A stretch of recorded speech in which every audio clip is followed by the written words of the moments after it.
hello friends खुलुमबाय नोंथांमोनखौ चेनेलाव बे समाव फिन खेबसेबाव गासैखौबो बरायना लाग्रोनाय जाबाय गिबियावनो दा गुड निउज नोंथांमोननि थाखाय लानानै फैलायबाय दा बेनो जाहैबाय जोंहा नोंथांमोननि सेबा बर्डनि लोगोफोर सेबा बर्डनि मेट्रिक रिजाल्ट एसएसएलसी क्लास 10 नि रिजाल्टआहाय नोंथांमोननियाहाय मोनबाय दै लोगोफोर नोंथांमोननिया मोनखांबाय दा बिनिफ्राय नोंथांमोननियाहाय जोंहा मा दंबावो CBSE बेनि CBSE बर्डनि रिजाल्टआलाय मालाथो नुनो मोनगोन दा नोंथांमोना बिनि रिजाल्टखौलाय मालाथो नुनो मोनगोन बिनिफ्राय जोंहा दंबावो OHS जायफोरा क्लास 12 पास POC बिनि रिजाल्टखौलाय नोंथांमोना माला नुनो मोनगोन दा नोंथांमोना रिजाल्ट होखांबाय दा जोंहा मेट्रिकनि सेबा बर्डनि रिजाल्टखौल' होदों दा जोंहा मोननै रिजाल्ट दंबावो लोगोफोर OHS क्लास 12 रिजाल्ट बेनिफ्राय जोंहा मेट्रिक रिजाल्ट CBSE नि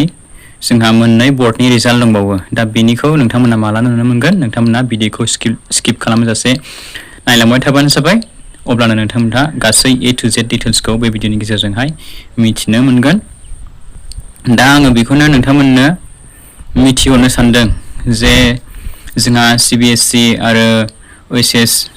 आसाम हायार सेकेन्डारि एडुकेसन काउन्सिलनि क्लास 12 पास आरो class 10 pass matric result CBSE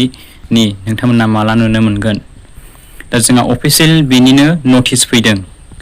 दा बे अफिसियेल नटिसखौ जोङो नायगोन लोगोफोर जों बारा गोबाव खालामा भिडिअखौहाय दा नैबेनो लोगोफोर नटिसआहाय जोंहा CBSE नि बेवहाय होखादों नटिसआवहाय CBSE बर्ड दै लोगोफोर बियो जोंहा सेबानियाहाय नुखांखाबाय दा CBSE बर्डनियाहाय माला नुनो मोनगोन नोंथांमोना एक्जेक्टलि नोंथांमोना बुंनो हायो बेवहाय मे मासनि नैबे एप्रिल मासआ जोबनानै मे मासनि 10 निफ्राय 12 नि गेजेराव 10 थारिख मे नङाब्ला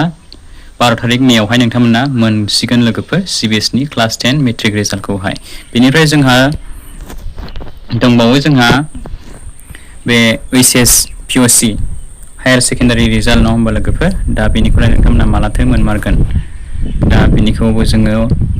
अफिसियेल नटिसखौहाय नाय बेवहाय जोंहा डेटखौहाय मोनथाम लादों लोगोफोर बिथांमोनाहाय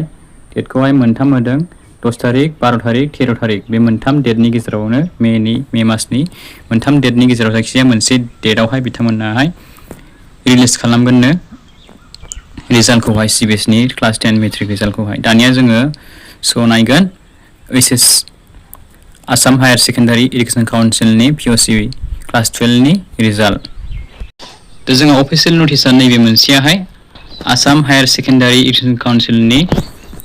12 पास OHS POC पासफोरनि बिथांमोननि रिजाल्टआहाय बिथांमोननि रिजाल्टआ माला मोनगोननो बेवहाय एक्जेक्टलि एक्सपेक्टेड डेट होदों बेवहाय मे मासनि फार्स्ट उइकआवनो मोनगोन होननानै बेवहाय डिक्लेयार खालामदों बेवहाय अफिसियेल डेट हिसाबै बेवहाय फोसावदों मे मासनि फार्स्ट उइकआव OHS निखौ मोनगोन होननानै बिथांमोना बुंदों दा नोंथांमोना मिथिनो मोनबाय नङा होमबा लोगोफोर बे भिडिअनि गेजेरजोंहाय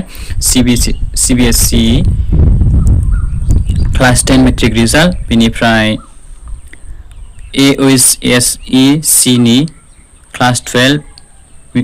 नि रिजाल्ट नोंथांमोना माला नुनो मोनगोन बे भिडिअनि